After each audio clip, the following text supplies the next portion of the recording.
jogo muito disputado, com o Cruzeiro chegando mais, o Cruzeiro procurou mais o gol, até porque tem mais qualidade no meio-campo e na linha de frente. Só para citar 2 lances, o Gabigol saiu 2 vezes, mesmo o Atlético compactado, 2 vezes na cara do Everson. E o Everson fez 2 boas defesas.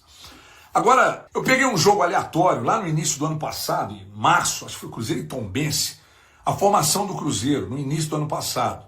Cabral, William, João Marcelo, Zé Ivaldo e Marlon, né? O Zé Ivaldo não está aí, mas o restante dessa linha de defesa ainda está. Romero, Lucas Silva, Matheus Vital e Matheus Pereira. Arthur Gomes e Papagaio era a dupla de frente. Arthur Gomes e Papagaio. Agora vamos pegar o Cruzeiro, que jogou hoje, pegando o time do primeiro tempo, tá? Que jogou hoje contra o Atlético. Cássio, William, Fabrício, Bruno, o mesmo João Marcelo e o mesmo Marlon. O mesmo Lucas Romero, Matheus Henrique, que joga muita bola, Eduardo e Matheus Pereira. Dudu e Gabigol. Dudu e Gabigol. Aliás, falando em Dudu e Gabigol, falando em Wallace, falando em Matheus Henrique, jogadores contratados, né, dos mais recentes, dos que foram contratados anteriormente. Falando nisso, estava de férias agora e me desliguei um pouco e tal, mas aí já chegando no final do período de férias, eu fui ver algumas coisas, os movimentos de imprensa, sabe? Como incomodou, né? Vocês já imaginaram se o Corinthians contrata o Gabigol, se o Palmeiras contrata o Gabigol? Nossa, Gabigol, Palmeiras, Corinthians, mas no Cruzeiro que tem que ver, né? Tá tão bem, não sei o que e tal.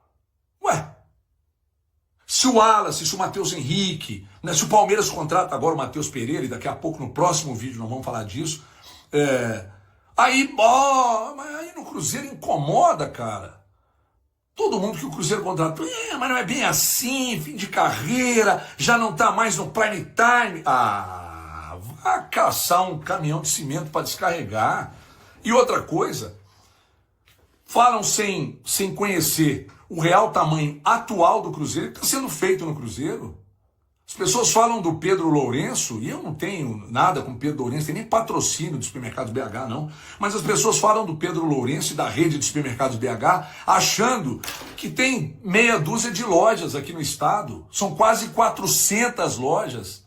Atualmente, as 347 está comprando mais umas 80 lojas aí de uma outra grande rede aqui do estado de Minas Gerais, gente. Faturamento dos caras ano passado, retrasado, hein? Acho que foi ano passado, 23 bilhões que o negócio faturou, só a rede. Dentro da rede de supermercados, o Pedro Lourenço tem mais ou menos, sei lá, uns 40, 50, 60 produtos que são deles. Tá na pecuária, tá?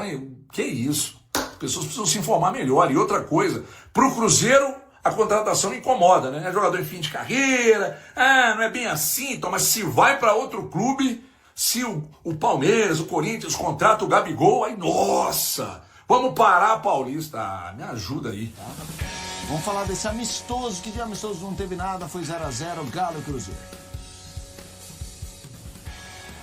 Vamos aos melhores momentos, vamos ouvir também os personagens do Atlético Cruzeiro prometeram muito no primeiro clássico do ano, mas ficaram no 0x0, apesar do placar. O jogo em Orlando foi tenso, com direito a princípio de confusão, 23 faltas só na primeira etapa. Pareceu tudo menos amistoso. O elenco principal do Galo segue nos Estados Unidos para o jogo contra o Orlando City, enquanto a delegação do Cruzeiro volta ao Brasil já nesta madrugada.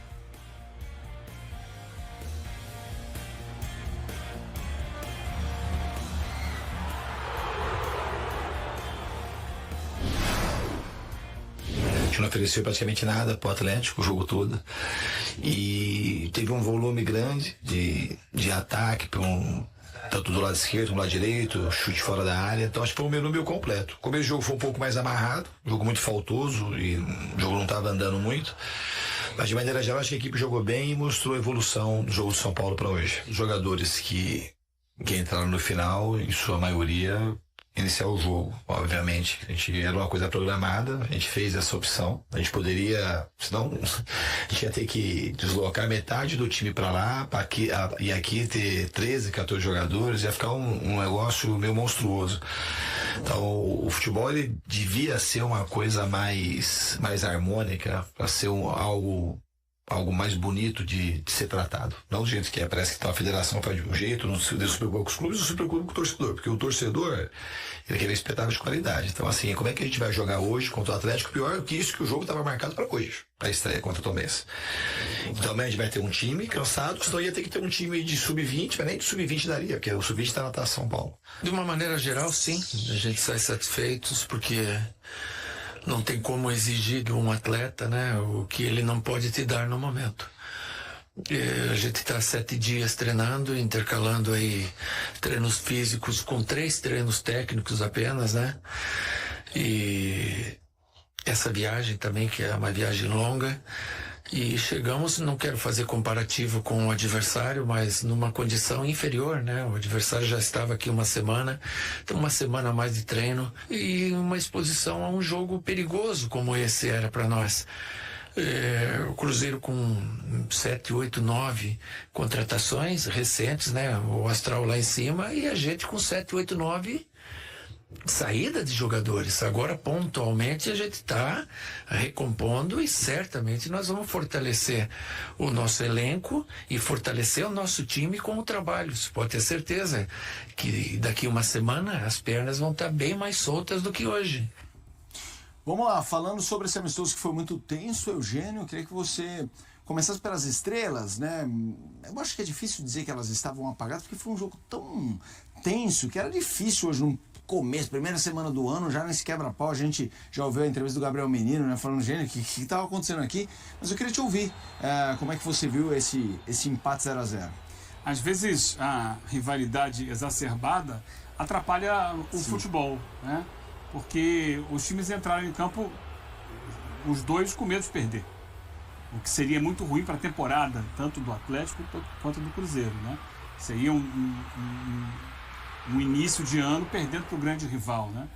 Então, todos saíram aliviados com o empate. O Cuca, nós falamos ali, né? Acabamos de ouvir o Cuca falando sobre a preocupação que era esse jogo para o Atlético. Ouvimos também mais cedo o Pedrinho, né, o dono da SAF do Cruzeiro, dizendo, não ganhamos, mas também não perdemos. Então, perder para o grande rival seria um peso muito grande. E isso acabou se refletindo em campo. Então, os jogadores entraram muito nervosos, apelando para faltas duras, violentas às vezes, discussões, empurra daqui, empurra de lá, porque era a preocupação de não levar gol. Agora, no jogo como um todo, o Cruzeiro foi melhor. Teve mais a presença no campo de ataque, dominou, especialmente no segundo tempo, controlou mais o Atlético, que no primeiro praticamente não teve jogo. Era uma falta atrás da outra. Ainda assim, o Cruzeiro foi levemente superior.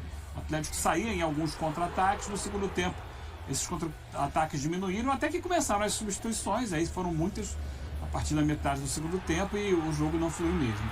O Gabigol teve 2 chances ali cara a cara que foram paradas pelo Everson e demais não teve assim nenhuma grande atuação individual de jogador que tenha chamado a atenção. É um Cruzeiro que já tinha uma vantagem de ter jogado contra o São Paulo, de ter uma semana a mais para a temporada. Gabigol, acho que vale, assim, chegando ao Cruzeiro, como que você avalia esse começo do Gabigol? Ainda apagado, já tinha sido bem apagado no amistoso com o São Paulo. Hoje ele teve 2 chances. Uma no primeiro tempo um pouco mais difícil, porque o Everson sai e dificulta muito o espaço dele, ele bate de pé esquerdo, quando o ideal era ter batido com o pé direito, mas ele não vai bem com a direita, então ele bate de pé esquerdo para o lado externo assim, é abafado. E a segunda, no segundo tempo, quando a bola sobra para ele na frente, ele invade a área pela esquerda, aí enche o pé, bate com muita força, com muita violência, mas de novo encontra o goleiro do Atlético. Foram as 2 chances. Teve um outro lance de contra-ataque que o Dudu tenta cruzar a bola para ele, mas ele não chega no tempo da bola, aí depois perde o controle, tenta reiniciar a jogada e não dá em nada. É pouco ainda, mas é preciso entender que é pouco para o time como um todo. O time está iniciando uma pré-temporada e precisa encaixar as suas peças, precisa ter um pouco mais de futebol. Hoje, repito, o futebol teve muito pouco, então não dá para cobrar o desempenho de nenhum jogador específico.